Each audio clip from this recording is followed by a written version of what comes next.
It's a child's dream to travel in a spacecraft and explore the universe. Some accomplish their dream and become astronauts. Such is the tale of Thomas Reiter, a retired German astronaut who works at ESA, the European Space Agency. I'm excited to have him on my podcast. Dr. Reiter, my first question to you: what is your academic background? Yes, I actually studied aerospace technology at the Armed Forces University in close to Munich. I have an engineering background, and then I started jet pilot training. I became a fighter bomber pilot and was flying various types of aircraft, Alpha Jet, Tornado. And then became also test pilot, went through test pilot training in Boscombe Down. And in this time, then the recruitment and the selection of ESA took place. So those are the two main things, engineer and in the piloting domain. Is it a main condition to be an engineer in order to become an astronaut?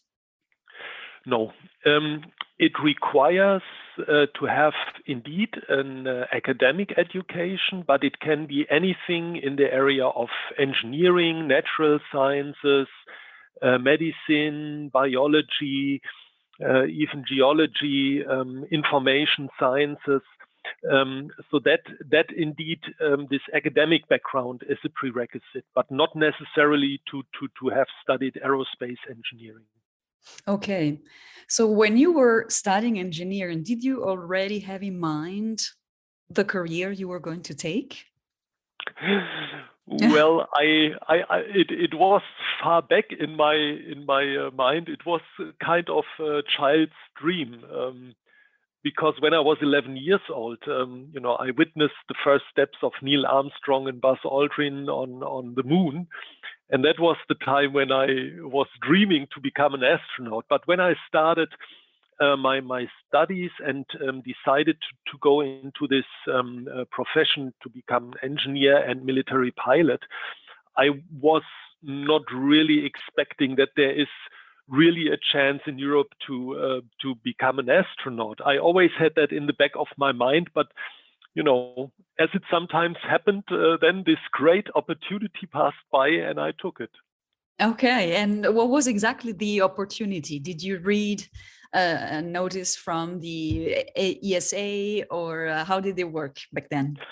Yes, it was not a very direct way, because in 1986 I learned about a national astronaut selection in Germany. And actually, I was asked by my superior if I would be interested to take part in this selection, and of course, I was almost speechless, but the answer was clearly yes. So I first went through this national selection. At this time, the German Aerospace Center was looking for candidates for a space shuttle mission. And I went through this selection process. I made it into the final round. And in the final round, there was another colleague also from the Air Force. And the board told us that with our piloting background, we are foreseen to then later, sometime later, we should participate in the ESA, in the European selection. So we were a little bit disappointed that we could not move ahead at this national selection. And then 4 years later, the ESA selection started. And then I went again through the whole selection process. And this time I was successful. Wow. So it does take quite a long time and determination, I bet, in order to achieve. And so when you went to ESA, then did you have to then do another educational curriculum? Do they teach you, I imagine, theory and then practice? Or how long did it take from the moment you stepped foot into ESA to the day that you actually went to space for the first time? Yeah, that's a very good point. And the answer, yes, of course, you need to go through a kind of basic training. And that's still the case today. You know that ESA currently is running another astronaut selection. And next year, when those candidates will be chosen, they will also go through this kind of basic training, which takes about a year. And in this year, there is a harmonization because the candidates are coming from various professional backgrounds. So they might come from engineering, might have a medical background or information science. So of course, in this basic training, they need to get all the tools at hand that are needed to do all the science and all the work on board. And that is usually it takes around a year. And in parallel, of course, you start with language training. In our case, we had to start learning Russian, and that was completely new for me. And I can tell you, you know, I have not so much problems learning natural sciences, numbers, and all this stuff. But learning a different language was actually the hardest part of the whole training for me. You were mentioning, yeah, one of the hardest things for you was actually language, which is one thing I was not expecting, but yeah, interesting. And were there other hard times during your path when you were saying, oh my God, this is so difficult? Or was it actually pretty smooth and straightforward for you? Well, of course, you are expecting that the training is tough. And when I was going through training, I was not disappointed. Indeed, it was tough. In addition to the language training, it's a lot of various subjects that you have to master. But at the same time, it's very, very interesting. I mean, as I said, I have an engineering background, so we started to learn about biology, about human physiology, about astrophysics, and that was extremely interesting. But yes, you are going back to school, so to say, or to university, and you study from morning till evening, and then part of or let's say after the first month at the European Astronaut Center in Cologne, we were moving to Star City, to Moscow, to the Russian cosmonaut training center. Mm-hmm. I was taking my family with me, and of course, familiarizing in this new environment, not yet knowing the language very well, was kind of a challenge. But I can tell you, in retrospect, it was a very valuable time. And yes, it's not easy. It's not a walk in the park, but it's worth every second you are investing in it. The physical part of the training, is it equally hard? Do you actually need to have a certain physical condition in order to be accepted as an astronaut? Yes, indeed. It doesn't mean that you have to demonstrate Olympic performances, but clearly you should have a good relationship to physical exercise, because being fit is part of I would say almost day-to-day job. So also during the training, we have usually twice, sometimes 3 times per week, physical exercise. I remember when we were in Star City, we were playing, of course, football. Then later on, when it came closer to the launch, you can imagine football is kind of dangerous, because you easily can hurt yourself. And in fact, it happened. My dear ESA colleague, Krista Fuglesang from Sweden, and myself, we got hurt at the same time, and that was just a few months before launch. So from this point onward, no football anymore. And then we started to play badminton, and of course the usual, endurance, doing jogging and well, just to keep a good general fitness. So you should have a good relationship to physical exercise. You were 179 days aboard Mir, and you became the first German astronaut to perform a spacewalk. Can you describe in a few words what it feels like? Yeah, I will try because I can tell you, as you can imagine, I've been talking about this experience and this perception, these feelings many times. But you are always longing for words because it's so unbelievable. It's so amazing when you open this hatch from your airlock and you look into space and you see the starry sky, and you just can hardly believe that this is really happening and not just a dream, but it happens.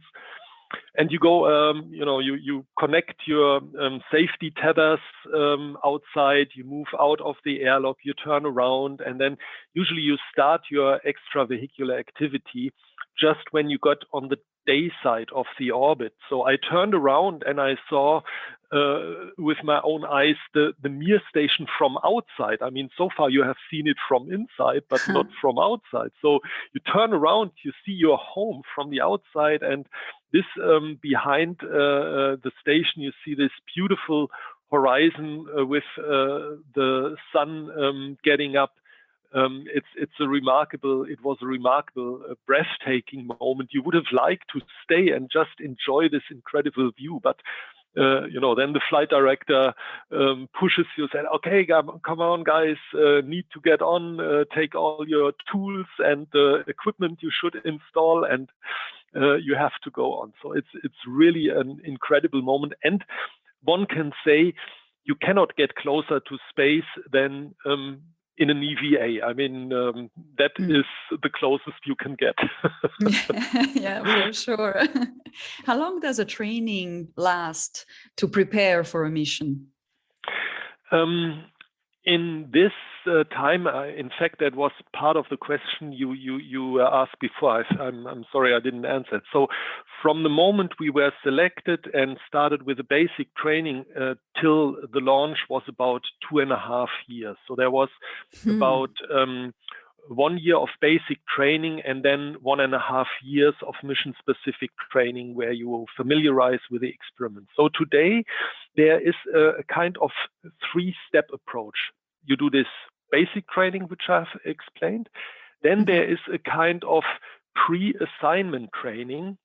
And in this pre-assignment training, you familiarize with all the onboard systems of the spacecraft that will bring you to ISS, with the onboard systems of the International Space Station. This is a little bit flexible in time. It depends a little bit because then you are traveling around. You need to go to the United States, you need to go to Russia, you need to go to Japan, to Canada, to all the partner countries of the ISS. And once you have completed this pre-assignment training, then the astronauts are eligible to be assigned to a mission. Now that can happen right away, it can take a little bit of time, and once they are assigned to a mission, then you are in a fixed training schedule of 1.5 years, 18 months, where you concretely train for exactly the things that are going to do when you are on board the space station. So the scientific part, but also some maintenance activities that are foreseeable. And I imagine there are several profiles of professions within the profession of astronaut. When you are in a spaceship, there are some people taking care of that particular aspect and other engineers taking care of others. What was your task? Yes, it's today a little bit exactly like you say, because there is now a 7-person, I mean today even there are 11 persons on board, but only transient. So on a permanent basis, 7 astronauts are on board the International Space Station. And then there is indeed a kind of share between the responsibilities for the various onboard systems. However, when I was on board the station, we were just 3 persons. So you can imagine, in principle, that there is not a lot you can share, because everybody needs to be able to do, repair of the life support system, of the thermal control system, of the robotic system, the mechanics, and so forth. So the main point is here, you need to know the onboard systems very well, because in case something breaks, you need to be able to find the problem and probably do error correction or repair. But for the scientific part, you really need to have this wide spectrum, because for the European astronauts, and also the same for the Russians or international partner astronauts, they have a program usually when you are up there for half a year depending between 40 and 60 experiments. And these are usually covering the whole spectrum. So it can be medical or human physiology experiments, it can be biology, it can be material science, it can be technology experiments, physics. So you have to cover the whole spectrum. But in this 18 months you are training for your mission, you get introduced exactly in those experiments you are going to do. I see. What is the time span that you're allowed to stay in space? Is there a minimum and or a maximum time limit? Well, no, there is no minimum limit. I was just a few days ago looking at the early times of European astronauts flying into space. In those early days, they stayed on board those little spacecraft like the Soyuz capsule just for a few days and then returned to Earth. The maximum time, we cannot yet tell if there is a physiological limit. I mean, there are a few cases where astronauts were staying on board the Mir and on ISS for a little bit more than a year. And the world record so far is still held by the Russian medical doctor Valery Polyakov. He was 14 and a half months on board the Mir station. So it appears that this is not yet the maximum limit, but the longer you stay, the more the body adapts to this environment, and it requires, of course, then quite an effort once you return back to Earth, that you get back to your normal status as compared to the time before you launched. There are active astronauts and non-active astronauts. That I learned when I was asking ESA to interview. And so what is the difference between active and non-active, besides for the obvious, which I imagine active being actively in space? And is there a phase for everyone in this career where you are active and then you are non-active, or is it different for everyone? Yeah, let me explain that. I mean, at the moment we have 7 ESA astronauts who are all active, even if they are not directly in preparation for a mission, but they are working in project teams. We have Thomas Pesquet, who just launched last week to the ISS. We have Matthias Maurer, who is in training. He will launch in fall this year. Then we have Samantha Cristoforetti. She will launch in spring next year. So those 2 are in this 18-month period and training for mission. But the other 4, they are eligible to be assigned anytime. So they are maintaining their profession, that they do some refresher training on onboard systems and so forth. But that doesn't cover the whole working time. So they are now supporting project teams in ESA, working, for example, on robotic missions. For example, myself, when I was in this phase, which we call collateral duties. So duties in addition to keeping your fitness as an astronaut, I was working for the ATV, the European Automated Transfer Vehicle, which was supplying the space station. I was working in the ERA program, the European Robotic Arm, which finally will launch this year to the space station. So those are the active astronauts. Non-active astronauts is when there is a foreseeable interruption, when they, for example, take over management functions. It's clear, when you take over a management function, you cannot just after, let's say, 3 months, a flight opportunity comes up and you cannot just jump onto that. This doesn't work. Right. So when they take over this kind of management functions, which can be inside ESA or it can be outside ESA, then you are non-active. And in my case, I returned after my first mission. I returned to the Air Force. I had a management function there. I was ops group commander of a Tornado flying wing. And then I came back to ESA. Then I was again an active astronaut. And then after my second mission, I went into a management function at DLR, the German Aerospace Center. And then I joined ESA again to become director for human spaceflight and satellite operations. And of course, then I also was non-active because I had long-term management functions. And you've also been a director of human space flight and operations at ESA, right? Yes. Responsible, That's for correct, all the mission operations, basically, crewed and uncrewed. Yes, also for the satellites. So it was for the human space flight part, and our European Satellite Operations Center, which is in Darmstadt. Yeah. What was your, let's say, main role there as a director? Were you supervising the operations? Were you actually deciding on missions, which missions were going to take place? Yes, the directors, they have more a kind of function to determine and to direct the programs.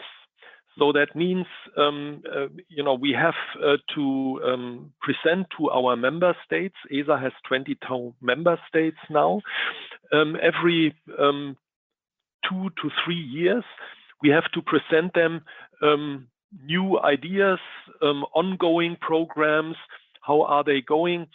And of course, then we need money for it. And this is usually done in the so-called ESA Council at ministerial level. And at this point, the programs, the missions are prepared, or the implementation of missions is reviewed by the member states. And this is the main function of the directors in this part. So they are responsible that the day-to-day business is running, that you keep the right relationship with industry, with academia, with the member states, and you are the one who is proposing to the member states, for example, new missions. Just to give you an example, when I was director, we proposed to derive from the automated transfer vehicle the propulsion module to become the European service module for the lunar exploration together with NASA. So that was the moment when the decision was taken that Europe builds this service module, which will propel the NASA Orion capsule to the moon. So those are these kind of programmatic tasks that the directors have to do. I have a question. If you have a nice anecdote that you can share. Yes, it's a little bit the problem to make a choice, because there are many very, very beautiful memories. But I can give you a nice story, which was very touching for me and which came completely unexpected. I told you about my, when I was 11 years and I followed the first steps of Neil Armstrong and Buzz Aldrin on the moon. And in this time, I wrote a letter to Neil Armstrong and was asking to get one of these mission badges, this mission badges that they have on their flight suits. And of course, I didn't know the address to send it to, so I sent this to a journal in Germany and asked them if they could be so kind to forward it. Now, my father was looking at this letter before I sent it off and said, "Oh, you made a little mistake here, so you have to rewrite it again. You cannot send a letter to Neil Armstrong with a little." So I wrote this letter again. what I didn't know is that he kept this other letter where I made this mistake. And the letter got somewhere lost. I never got a reply about it.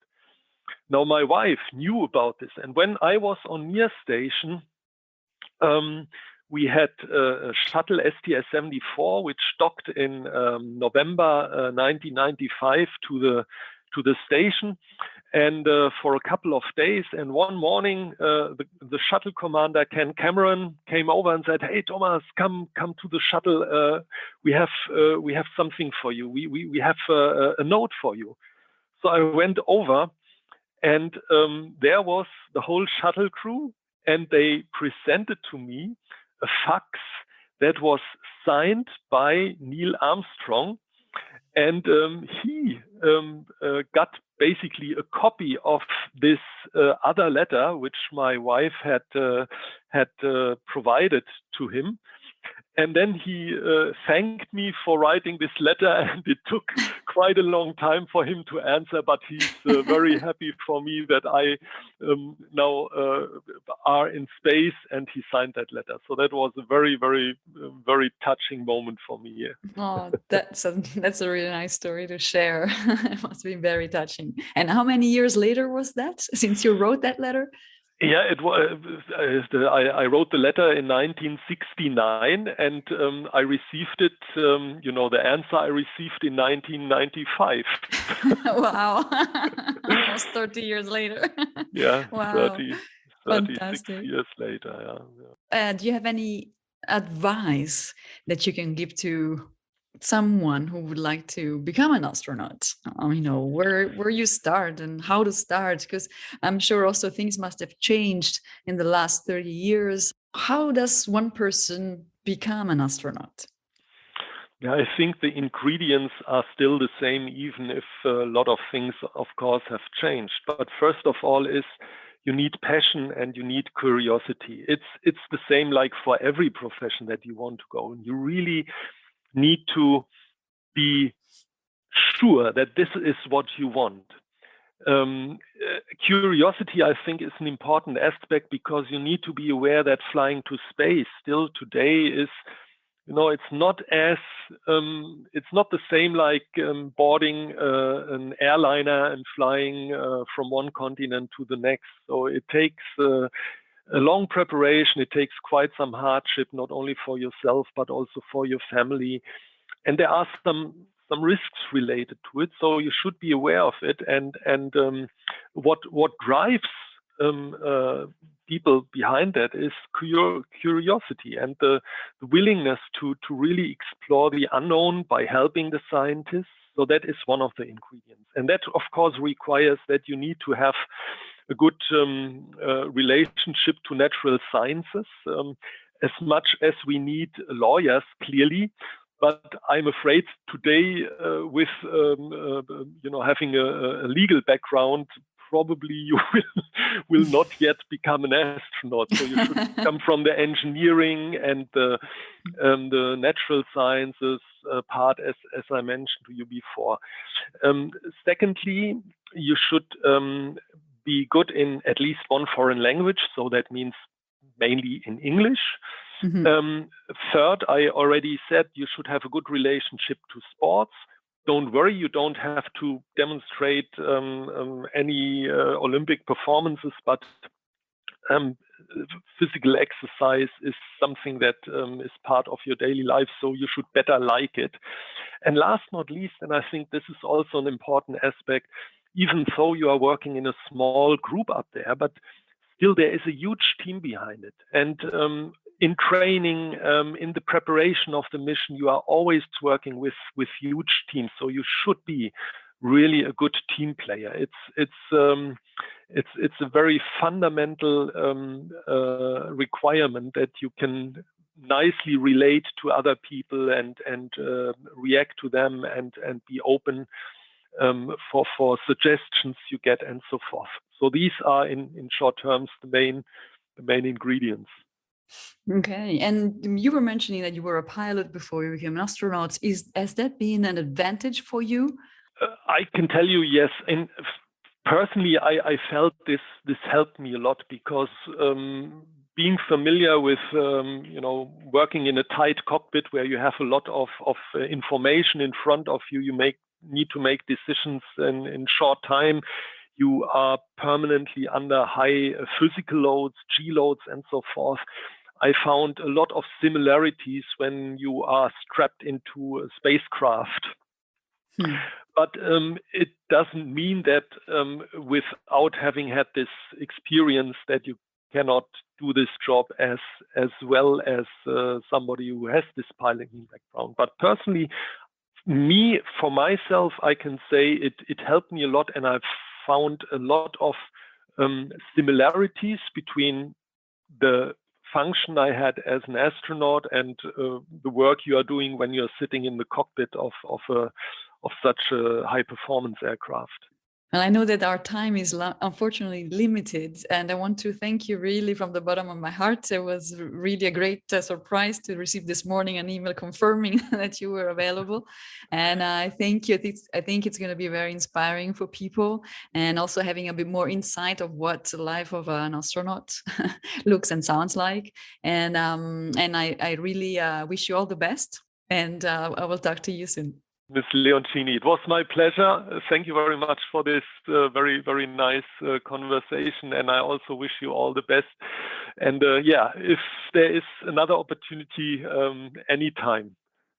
Dear Dr. Reiter, I will take you up on your invitation. Do you have questions for my next guests? Who would you like to hear in my next interviews? Contact me on Instagram, jobtales.laura. Bye!